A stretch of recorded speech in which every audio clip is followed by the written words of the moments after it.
கர்த்தருடைய பரிசுத்த நாமத்திற்கு மகிமை உண்டாவதாக. தேவன் அருளியப்ப மினிஸ்ட்ரி மூலமாக உங்களோடு தொடர்பு கொள்வதிலும் அந்த மகிழ்ச்சி அடைகிறோம். இன்றைக்கும் இந்த நாளிலும் தேவன் நமக்கு கொடுக்கிற வார்த்தை புலம்பல் 3ஆம் அதிகாரம் 22, 23 ஆகிய வசனங்கள். நாம் நிர்மூலமாகாதிருக்கிறது கர்த்தருடைய கிருபையே, அவருடைய இரக்கங்களுக்கு முடிவில்லை, அவைகள் காலைதோறும் புதியவைகள், உமது உண்மை பெரிதா இருக்கிறது. ஹல்லேலூயா. கிறிஸ்துவுக்குள் பிரியமானவர்களே, கர்த்தருடைய வார்த்தை சொல்லுகிறது, நாம் நிர்மூலமாகாது இருக்கிறது கர்த்தருடைய கிருபையே, அவருடைய இரக்கங்களுக்கு முடிவில்லை, அவைகள் காலைதோறும் புதியவைகள். ஹல்லேலூயா. பிரியமானவர்களே, நாம் ஒவ்வொரு நாளும் ஜீவனோடு வாழ்வது கர்த்தருடைய கிருபை, அவருடைய இரக்கம்.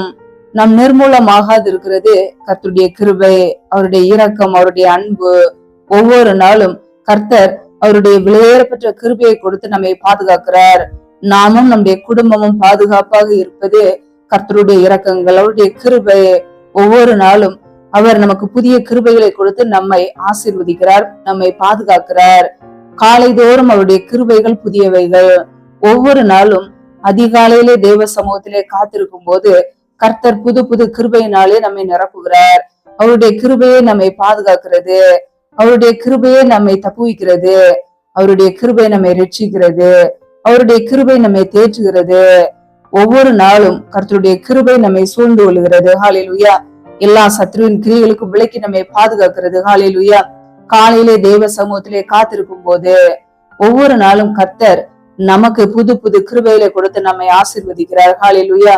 நாம் அதிகாலையிலே கர்த்தரை தேடுவோம், முழு இருதயத்தோடு கர்த்தரை தேடுவோம். கர்த்தரை துதித்து நாம் அவரை தேடும் பொழுது, தேவ சமூகத்திலே காத்திருக்கும் போது கல்லுகளை போல புது பலனை, புது கிருபைகளை நாம் பெற்றுக்கொள்ள முடியும். ஹல்லேலூயா.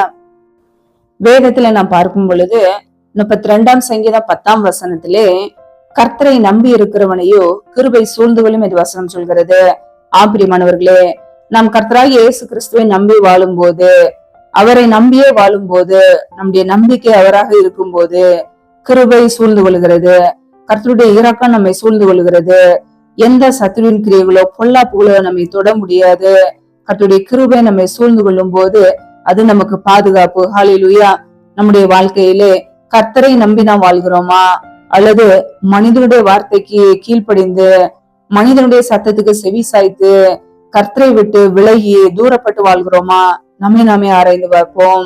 நம்முடைய வாழ்க்கையிலே கர்த்தரை நம்பாதபடிக்கு மனிதனை நம்பினோம் என்றால் நாம் ஏமாற்றப்பட்ட ஒரு வாழ்க்கையிலே இருப்போம். வனாந்தர வாழ்க்கை நமக்கு உண்டு, நன்மை வருகிறதை பார்க்க முடியாத ஒரு வாழ்க்கை உண்டு. கர்த்தருடைய பிள்ளைகள் ஒருபோதும் மனிதனுடைய சத்தத்துக்கு செவி கொடுக்காதபடிக்கு கர்த்தரையே நம்பி வாழ்வோம். கர்த்தரை நம்புகிறவர்களுக்கோ அவருடைய கிருபை. ஹல்லேலூயா. வேதத்திலே நாம் பார்க்கிறோம், 103ஆம் சங்கீதம் 11ஆம் வசனத்திலே, பூமிக்கு வானம் எவ்வளவு உயரமா இருக்கிறதோ அவருக்கு பயப்படுகிறவர் மேல் அவருடைய கிருபையும் அவ்வளவு பெரிதா இருக்கிறது என்று வசனம் சொல்கிறது.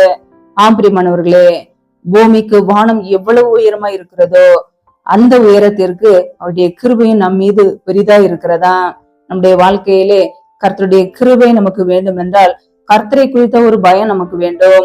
அவருக்கு பயப்படுகிற பயம், கர்த்தருக்கு பயப்படுகிற ஒரு பயம், தீமையை வெறுப்பதே கர்த்தருக்கு பயப்படுகிற பயம். இன்றைக்கு அனைவருடைய வாழ்க்கையிலே கர்த்தரை குறித்த ஒரு பயம் சிறிதளவு கூட இல்லை. இந்த உலக காரியங்களிலே, அநேக காரியங்களிலே கர்த்தரை குறித்த ஒரு பயம் இல்லாமல் துணிகரமாய் துன்மார்க்கமாய் வாழ்ந்து கொண்டிருக்கிறார்கள். கர்த்தர் எல்லாவற்றையும் கவனித்துக் கொண்டிருக்கிறார்.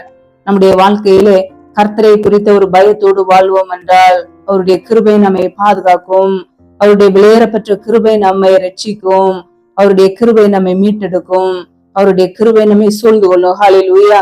நம்முடைய வாழ்க்கையிலே கர்த்தருடைய பாதுகாப்பு, கர்த்தருடைய கிருபை தேவை. அதற்கு நாம் அவருக்கு பயந்து நாம் வாழ வேண்டும். தீமையான காரியங்களை விட்டு விலக வேண்டும், பொல்லாப்பான காரியங்களை விட்டு விலக வேண்டும், துணிகரமான காரியங்களை விட்டு விலக வேண்டும். கர்த்தரை குறித்த ஒரு பயம் இருக்க வேண்டும். எதை செய்தாலும் கர்த்தர் பார்த்து கொண்டிருக்கிறார் என்ற உள் உணர்வு நமக்கு வேண்டும். இன்றைக்கு அனைவருடைய வாழ்க்கையிலே கர்த்தரை குறித்த ஒரு பயம் இல்லாமல் தங்களுடைய சுய விருப்பத்தின்படி இஷ்டம் போல் வாழ்ந்து கொண்டு இருக்கிறார்கள். கர்த்தருடைய நன்மைகளை பெற்றுக்கொள்ளாமல் கடைசியில் கர்த்தருடைய பாதுகாப்பை இழந்த அந்த குடும்பத்திலே கஷ்டப்படுகிறதை நாம் பார்க்கிறோம். பிரியமானவர்களே, நம்முடைய வாழ்க்கையிலே ஒவ்வொரு நாளும் கர்த்தருக்கு பயப்படுகிற ஒரு பயத்தோடு வாழ வேண்டும். இயேசு கிறிஸ்துவை ஏற்றுக்கொண்டோம், அவருடைய பிள்ளைகளாய் வாழ வேண்டும். தேவனுடைய பிள்ளைகள் என்ற அதிகாரத்தை அவர் நமக்கு கொடுத்திருக்கிறார். எதற்காக? அவருக்கு பயந்து வாழ்வதற்காக, நன்மையான காரியங்களை செய்வதற்காக, நற்கிரியைகளை செய்வதற்காக. நம் தேவனுடைய பிள்ளைகளாய் வாழும் போது கர்த்தர் நம்முடைய குடும்பத்தை ஆசீர்வதித்து உயர்த்துவார். ஹல்லேலூயா. வேதத்திலே நாம் பார்க்கிறோம், நீதிமொழிகள் 14ஆம் அதிகாரம் 22ஆம் வசனத்திலே, தீமையை யோசிக்கிறவர்கள் தவறுகிறார்கள் அல்லவோ, நன்மையை யோசிக்கிறவர்களுக்கோ கிருபையும் சத்தியமும் உண்டு என்று வசனம் சொல்கிறது. பிரியமானவர்களே, நம்முடைய வாழ்க்கையிலே நன்மையை யோசிக்கும் போது கிருபையை தேவன் கொடுக்கிறார். ஒவ்வொரு நாளும் நாம் எப்படி நன்மை செய்யலாம் என்று யோசிக்கும் பொழுது அவருடைய கிருபை, அவருடைய இரக்கங்கள் நமக்கு கிடைக்கிறது. நம்முடைய வாழ்க்கையிலே நன்மையை யோசிக்கிறோமா அல்லது தீமையான காரியங்களை யோசிக்கிறோமா? பாவமான காரியங்களை யோசிக்கிறோமா அல்லது மற்றவர்களுக்கு எப்படி தீமை செய்யலாம் என்று யோசிக்கிறோமா? நம் தீமையை யோசித்தோம் என்றால் நம்முடைய வாழ்க்கை விழுந்து போகும். நம்முடைய வாழ்க்கையில நன்மையை யோசிக்கும் பொழுது கர்த்தருடைய கிருபை, கர்த்தருடைய இரக்கத்தை நாம் பெற்றுக்கொள்ள முடியும். நம்ம ஒவ்வொரு நாளும் ஜீவனோடு வாழ்வதே கர்த்தருடைய கிருபை, அவருடைய இரக்கம். நம்முடைய வாழ்க்கையில இயேசு கிறிஸ்து இல்லாமல் நம்மால் ஒன்றும் செய்ய முடியாது. ஹல்லேலூயா. நன்மையை யோசித்து கர்த்தருடைய கிருபைகளை நாம் பெற்றுக்கொள்வோம். ஹல்லேலூயா. வேதத்துல நாம் பார்க்கிறோம், 1 பேதுரு 5ஆம் அதிகாரம் 5ஆம் வசனத்திலே, தாழ்மை உள்ளவர்களுக்கு கர்த்தர் கிருபைகளை கொடுக்கிறார் என்று வசனம் சொல்கிறது. பிரியமானவர்களே, பெருமை உள்ளவர்களுக்கு தேவன் எதிர்த்து நிற்கிறார். ஆனால் தாழ்மை உள்ளவர்களுக்கோ கர்த்தர் கிருபைகளை கொடுக்கிறார். நம்முடைய வாழ்க்கையிலே கர்த்தருடைய இரக்கத்தை பெற, அவருடைய அன்பை பெற, அவருடைய நன்மைகளை பெற நமக்குள்ளே தாழ்மையின் சுபாவம் இருக்க வேண்டும். பெருமையான எண்ணங்கள், பெருமையான காரியங்கள் நமக்குள்ளே இருக்கும் என்றால் நம்முடைய வாழ்க்கையிலே கர்த்தருடைய நன்மைகளை பெற்றுக்கொள்ள முடியாது. கர்த்தருடைய பிள்ளைகள் நாமே ஆராய்ந்து பார்ப்போம். நமக்குள்ளே பெருமையான காரியங்கள் இருக்கிறதா? அழகை குறித்த பெருமை, படிப்பை குறித்த பெருமை, வீட்டுல இருக்கிற ஐஸ்வர்யமான காரியங்களை குறித்து பெருமை, ஏதோ ஒரு காரியத்துல பெருமை இருக்கிறதா? பெருமையான பேச்சு நமக்குள்ளே இருக்கிறதா? பெருமையான நாவு நமக்குள்ளே இருக்கிறதா? நாமே ஆராய்ந்து பார்ப்போம். பெருமையான காரியங்களை விட்டு மனம் திரும்பி தாழ்மை உள்ளவர்களை வாழும் போது கர்த்தர் கிருபைகளை கொடுப்பார். ஹல்லேலூயா. ஒவ்வொரு நாளும் தேவ சமூகத்திலே அதிகாலையிலே காத்திருந்து புது பலனை, புது கிருபைகளை பெற்றுக்கொள்வோம். நன்மையான காரியங்களை யோசித்து கிருபைகளை பெற்றுக்கொள்வோம். கர்த்தரை குறித்த ஒரு பயத்தோடு வாழ்ந்து மிகுந்த கிருபைகளை பெற்றுக்கொள்வோம். கர்த்தரையே நம்பி வாழ்வோம். அவருடைய கிருபை நம்மை சூழ்ந்து கொள்வோம். தேவனுக்கு முன்பாக நம்மை தாழ்த்துவோம். அவர் அவருடைய இரக்கங்களையும் கிருபைகளை நமக்கு கொடுப்பார். ஹல்லேலூயா.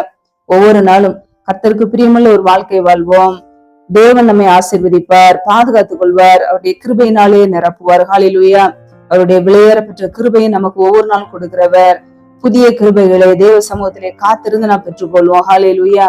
வேதத்துல நாம் வாசிக்கிறோம், யோனா 2ஆம் அதிகாரம் 8ஆம் வசனத்திலே, பொய்யான மாயை பற்றி கொள்கிறவர்கள் தங்களுக்கு வரும் கிருபையை போக்கடிக்கிறார்கள் என்று வசனம் சொல்கிறது. பிரியமானவர்களே, போக்கடிக்கிறார்கள் என்றால் இழந்து போகிறார்கள் என்ற அர்த்தம். பொய்யான மாயை பற்றி கொள்கிறவர்கள் தங்களுக்கு வருகிற கிருபைகளை இழந்து போகிறார்கள். நம்முடைய வாழ்க்கையிலே கர்த்தருடைய சமூகத்திலிருந்து பெற்ற கிருபைகளை நாம் ஒருபோதும் இழந்து போகக்கூடாது. அவருடைய விலையேற பெற்ற கிருபையை நாம் எதற்காகவும் இழந்து போகக்கூடாது. பொய்யான மாயை பற்றி கொள்கிறவர்கள், பிரியமானவர்களே, தேவனுக்கு பிரியமில்லாத பொய்யான காரியங்களை பற்றி கொள்ளும் போது ஜீவனுள்ள தேவனை பற்றி கொள்ளாமல், மெய்யான தேவனை இயேசு கிறிஸ்துவை பற்றி கொள்ளாமல் பொய்யான மாயை பற்றி கொள்கிறவர்கள் கிருபைகளை இழந்து போகிறார்கள். நம்முடைய வாழ்க்கையிலே தேவையில்லாத காரியங்களிலே ஈடுபடுவது, செல்போனிலே தேவையில்லாத காரியங்களை பார்ப்பது, டிவி சீரியல் பார்ப்பது, இப்படிப்பட்ட பொய்யான மாய்க்கு இடம் கொடுக்கும் போது கிருபைகளை நாம் இழந்து போகிறோம். இயேசு கிறிஸ்துவிடம் அவருடைய சமூகத்திலே காத்திருந்து பெற்ற கிருபைகளை நாம் ஒருபோதும் இழந்து போக கூடாது. ஹல்லேலூயா. இன்றைக்கு அனைவருடைய வாழ்க்கையிலே இயேசு கிறிஸ்துவை விட்டு, அவரை விட்டு தூர போய் பொய்யான மாயான தேவர்களை பின்பற்றி பொய்யான வார்த்தைகளை நம்பி, மனிதன் பேசுகிற வீணான வார்த்தைகளை நம்பி தங்களுக்கு வருகிற கிருபைகளையும் நன்மைகளையும் இழந்து போகிறார்கள். கர்த்தருடைய பிள்ளைகள் பொய்யான காரியங்களுக்கு இடம் கொடுக்காதபடிக்கு தேவனுடைய சத்தத்துக்கு நாம் செவி கொடுப்போம். மனுஷனுடைய சத்தத்துக்கு ஒருபோதும் செவி கொடுக்க கூடாது. மனுஷனுடைய வார்த்தைகள், மனுஷன் பேசுகிற மாயமான வார்த்தைகள், பொய்யான வார்த்தைகள் நம்மை பலவீனப்படுத்தும். கர்த்தருடைய வார்த்தைகள் நம்மை பலப்படுத்தும். நமக்குள்ளே சமாதானத்தை கொண்டு வரும், சந்தோஷத்தை கொண்டு வரும், நிம்மதியை கொண்டு வரும். நம்முடைய வாழ்க்கையிலே ஒருபோதும் மனுஷனுடைய சத்தத்துக்கு செவி சாய்க்காதபடிக்கு கர்த்தரின் சத்தத்துக்கு மாத்திரமே நாம் செவி கொடுப்போம். ஹல்லேலூயா. பொய்யான காரியங்களுக்கு இடம் கொடுத்து கிருபைகளை இழந்து போகாதபடிக்கு கிருபைகளை காத்து கொள்வோம். கர்த்தருடைய கரத்திலிருந்து பெற்றுக்கொண்ட கிருபைகளை இழந்து போகாதபடிக்கு கிருபைகளையும் கிருபை வரங்களையும் பாதுகாத்துக் கொள்வோம். ஹல்லேலூயா. வேதத்துல நான் பார்க்கிறோம், எபிரேயர் 12:15 ஒருவனும் தேவனுடைய கிருபையை இழந்து போகாதபடிக்கு யாதொரு கசப்பான வேர் முளைத்தெலும்பி கலக்கம் உண்டாக்குகிறதினால் அநேகர் தீட்டுப்படாதபடிக்கும் என்று வசனம் சொல்கிறது. ஆம்பிரியமானவர்களே, நம்முடைய வாழ்க்கையிலே தேவனுடைய கிருபையை நம் இழந்து போகாதபடிக்கு நம் யார் மீதும் கசப்போடும் வெறுப்போடும் இருக்கக்கூடாது. யாவரோடு நம் சமாதானமா இருக்க வேண்டும். நம் பரிசுத்தம் உள்ளவர்களா இருக்க நாட வேண்டும். பரிசுத்தம் இல்லாமல் ஒருவனும் கர்த்தரை தரிசிப்பதில்லையே என்று வசனம் சொல்கிறது. ஆம்பிரியமானவர்களே, நம்முடைய வாழ்க்கையிலே நம்முடைய இருதயத்திலே பரிசுத்தம் உள்ளவர்களா இருக்க வேண்டும். நம் தேவனுடைய கிருபை இழந்து போகாதபடிக்கு யார் மீதும் வெறுப்போ கசப்போ வைராக்கியங்களோ விரோதங்களோ மன்னிக்க முடியாத ஒரு தன்மையை இருக்கக்கூடாது. நம்முடைய இருதயம் பரிசுத்தம் உள்ளதா இருக்க வேண்டும். இன்றைக்கு அனைவருடைய வாழ்க்கையிலே இருதயத்திலே கசப்பு வெறுப்பு வைராக்கியங்கள் விரோதங்கள் பகைகள் சண்டைகள் மாம்சத்தின் கிரிகள் நிறைந்து காணப்படுகிறது. நம் யாவரோடும் சமாதானமா இருக்க அழைக்கப்பட்டு இருக்கிறோம். நம்முடைய வாழ்க்கையிலே இயேசு கிறிஸ்துவை போல மற்றவர்களை மன்னிக்க அழைக்கப்பட்டு இருக்கிறோம். நம்முடைய இருதயத்திலே தீமையான எண்ணங்கள் தீமையான சிந்தனைகள் மற்றவர்களை குறித்த தவறான எண்ணங்கள் ஒருபோதும் இருக்கக்கூடாது. மற்றவர்களை மன்னிக்க அழைக்கப்பட்டு இருக்கிறோம். நாம் மன்னிக்கும் போது தேவன் நம்மை மன்னிப்பார். ஹல்லேலூயா. கிறிஸ்துவுக்குள் மற்றவர்களை நாம் மன்னிக்கும் போது தேவனும் நம்மை மன்னிப்பார். நம்முடைய வாழ்க்கையிலே நாம் தேவனுடைய கிருபைகளை இழந்து போகாதபடிக்கு நம் யாதொரு கசப்பும் இல்லாதபடிக்கு மற்றவர்களை மன்னிப்போம். நம்முடைய வாழ்க்கையிலே கர்த்தர் நம்மை ஆசீர்வதித்து உயர்த்துவார். ஹல்லேலூயா. நாம் ஒவ்வொரு நாளும் ஜீவனோடு வாழ்வது கர்த்தருடைய கிருபை, அவருடைய அன்பு, அவருடைய இரக்கங்கள் பெற்றுக்கொண்ட கிருபையை நாம் காத்துக்கொள்வோம்.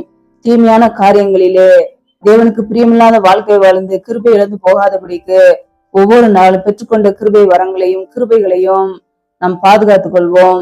தேவனால் பிறந்தவன் தன்னை காக்கிறான் என்று வசனம் சொல்கிறது. ஆம்பிரியமானவர்களே, காத்துக்கொள்ள வேண்டியது நம்முடைய கடமை. அந்த காரியங்களை நாம் செய்யும் போது நம்முடைய வாழ்க்கையிலே ஒவ்வொரு நாளும் நம் தேவனுடைய பிள்ளைகளாய் வாழ முடியும். கர்த்தருடைய பிள்ளைகள் கர்த்தர் கொடுத்த நன்மைகளையும் ஆசீர்வாதங்களையும் காத்துக்கொள்வோம். கர்த்தருக்கு பிரியமுள்ளவர்களாய் வாழ்வோம். ஹல்லேலூயா. கர்த்தர் தாமே இந்த வார்த்தையின்படி உங்களை ஆசீர்வதிப்பாராக. ஆமேன். நாமே அவருடைய சமூகத்திலே தாழ்த்தி அர்ப்பணித்து ஜெபிப்போம். ஜெபம். எங்களை அதிகமாய் நேசிக்கிற எங்கள் அன்பின் பரலோக பிதாவே, மெய் துதிக்கிறோம் ஸ்தோத்திரிக்கிறோம் அப்பா. இந்த நாளில கூட உடைய வார்த்தைகளோடு எங்களோடு பேசினீர். அதற்காக உமக்கு ஸ்தோத்திரம் ஸ்தோத்திரம் ஸ்தோத்திரம். நல்லவரே மெய் துதிக்கிறோம், வல்லவரே மெய் துதிக்கிறோம், மகிமையுள்ளவரே மெய் துதிக்கிறோம். நேற்று மீண்டும் என்று மாறாத எங்கள் அன்பு நேசரே மெய் துதிக்கிறோம் ஸ்தோத்திரிக்கிறோம் அப்பா. இந்த இரவு நேரத்துல முற்றிலுமாக எங்களை அர்ப்பணிக்கிறோம். யாரெல்லாம் இணைந்து ஜெபிக்கிறார்களோ ஒவ்வொரு குடும்பங்களையும் கரங்களிலே அர்ப்பணிக்கிறோம். ஒவ்வொரு குடும்பங்களையும் தேவன் ஆசீர்வதிங்கப்பா. பிள்ளைகள் செய்த தவறுகள் குறைகள் குற்றங்கள் விரோதமான பாவங்கள் எல்லாவற்றையும் மன்னித்து உடைய இரத்தத்தினால் கழுவி சுத்திகரிப்பீராக. என் தேவன் ஆசீர்வதிங்க கரங்களிலே அர்ப்பணிக்கிறோம். எந்தெந்த குடும்பங்களில் எல்லாம் வேலைக்காக ஜெபிக்கிறார்களோ வேலை காரியங்களில் இருக்கிற தடைகளை நீக்கி ஆசீர்வதிங்கப்பா. என் தேவன் தடைகளை நீக்குகிறவர். பிள்ளைகள் வாழ்க்கையில் உள்ள எல்லா தடைகளையும் நீக்கி ஆசீர்வதிங்க. பிள்ளைகள் படிப்புக்கேற்ற நல்ல வேலைகளை கொடுங்க. எந்தெந்த குடும்பங்களில் எல்லாம் கண்ணீரோடு வாழ்கிறார்களோ நிம்மதி இல்லாமல் வறுமையோடு வாழ்கிறார்களோ கடன் பிரச்சனையில உபத்திரத்தோடு வாழ்கிறார்களோ என் தேவன் அந்த குடும்பத்தை சந்திங்கப்பா. என் தேவன் ஆசீர்வதித்து பெருக பண்ணுங்க. குடும்பத்தில் உள்ள தரித்திர நிலைமைகள் வறுமைகள் எல்லாவற்றையும் மாற்றி ஆசீர்வதிங்க. பிள்ளைகளை கடன் கொடுக்கிறவர்களாய் மாற்றுங்கப்பா. குறைவுகள் எல்லாம் இயேசு கிறிஸ்துவின் நாமத்தினால் நிறைவாய் மாறட்டும். ஆசீர்வதிங்க, பலப்படுத்துங்க. பிள்ளைகள் செய்கிற எல்லா வேலைகளையும் தொழில்களையும் ஆசீர்வதிங்க. கையின் கிரியைகளை பெருக பண்ணுங்க. முடிய கரங்களில அர்ப்பணிக்கிறோம். எந்தெந்த குடும்பங்களில் எல்லாம் கணவன் மனைவிக்கிடையே பிரிவினோடு பிரச்சனையோடு வாழ்கிறார்களோ குடும்பத்திலே நிம்மதி இல்லாமல் கண்ணீரோடு வாழ்கிறார்களோ என் தேவன் அந்த குடும்பத்தை சந்திங்கப்பா. குடும்பத்திலே ஒருமனப்பட்ட ஆவியை கொடுங்க. அன்பின் அபிஷேகத்தினால் நிரப்புங்க. கிருபை பிள்ளைகளை பாதுகாக்கட்டும், ஆசீர்வதிக்கட்டும். கரங்களிலே அர்ப்பணிக்கிறோம். எந்தெந்த குடும்பங்களில் எல்லாம் திக்கற்ற பிள்ளைகளாய் தனிமையோடு வாழ்கிறார்களோ கணவரால் கைவிடப்பட்ட ஒரு நிலைமையில யாருமே இல்லாமல் கஷ்டப்படுகிறார்களோ என் தேவன் மனமிறங்கி ஆசீர்வதிங்கப்பா. திக்கற்ற பிள்ளைகளுக்கு நேரே சகாயர். என் தேவன் உதவி செய்யுங்க. பொருளாதார தேவைகளை சந்திங்க, படிப்பு காரியங்களை சந்திங்க, பண தேவைகளை சந்திங்க, சூழ்நிலைகளை சாதமாய் மாற்றி கொடுங்கப்பா. ஆசீர்வதிங்க. கரங்களிலே அர்ப்பணித்து தாழ்த்தி ஜெபிக்கிறோம். இந்த இரவு நேரத்துல இன்பமான நித்திரை கொடுங்கப்பா. நல்ல சொப்பன தரிசனங்களை வெளிப்படுத்துங்க. வரப்போற காரியங்களை குறித்து ஒவ்வொரு நாளும் எங்களோட பேசுங்க. அதிகாலையில எழுந்து சமூகத்திலே காத்திருக்க புதிய கிருபையில பெற்றுக்கொள்ள எங்களை அர்ப்பணிக்கிறோம். சத்துரு கொண்டு வருகிற போராட்டங்கள் பிரச்சனைகள் தீமைகள் மரண பயங்கள் இருளின் அதிகாரங்கள் ஆபத்துகள் நாச மோசங்கள் தீமைகள் எல்லாவற்றுக்கும் விளக்கங்களை பாதுகாத்துக் கொள்ளுங்க. யாரெல்லாம் பலவீனத்தோடு சோர்வோடு வியாதியோடு இருக்கிறார்களோ என் தேவனவர்களை பலப்படுத்துங்க, சுகமாக்குங்க. பலவீனத்திலும் இந்த பலன் பரிபூரணமாய் விளங்கட்டும். ஆசீர்வதிங்கப்பா. நம்முடைய கரங்களிலே அர்ப்பணிக்கிறோம். நீர் எங்களுக்கு அடைக்கலம், நீர் எங்களுக்கு பாதுகாப்பு, நீர் எங்களுக்கு கோட்டையுமா இருக்கிறீர். உடைய சமூகத்திலே தாழ்த்தி அர்ப்பணிக்கிறோம். எங்களை பாதுகாத்துக் கொள்ளுங்க. ஆசீர்வதிங்க. முற்றிலுமாக தாழ்த்தி ஜெபிக்கிறோம். எல்லா துதி கன மகிமை எல்லாம் ஒருவருக்கே செலுத்துகிறோம். இயேசு கிறிஸ்துவின் மூலம் ஜெபிக்கிறோம் ஜீவனுள்ள நல்ல பிதாவே, ஆமென். கர்த்தர் தாமே உங்களையும் உங்கள் குடும்பங்களையும் ஆசீர்வதிப்பாராக. ஆமென். Thanks for watching. Please subscribe our channel. Click the like and share. Click the bell. God bless you.